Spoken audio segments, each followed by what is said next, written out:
कौमें पढ़ने से, तालीम से तरक्की की राह पर गामजन होती हैं।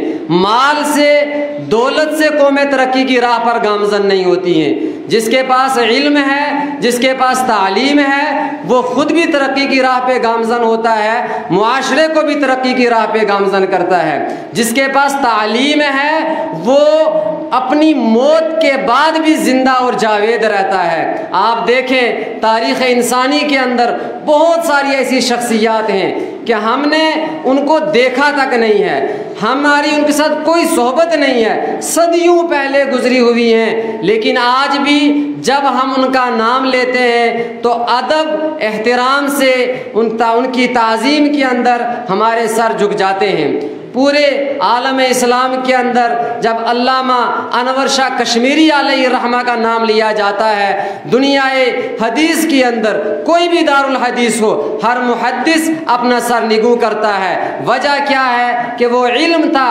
हज़रत के पास। जम्मू कश्मीर के अंदर एक पसमानदा इलाके के अंदर, एक पसमानदा गांव के अंदर रहने वाला शख्स कौन जानता था कि जिस वक़्त माँ ने बेटे का नाम, जिस वक़्त बाप ने बेटे का नाम अनवर शाह रखा था, कौन जानता था कि ये अनवर शाह आगे चलकर पूरी दुनिया के अंदर अपना नाम का सिक्का मनवाएगा कि पूरी दुनिया हदीस के अंदर कोई दारुल हदीस ऐसी नहीं है जहाँ उनका नाम न लिया जाता।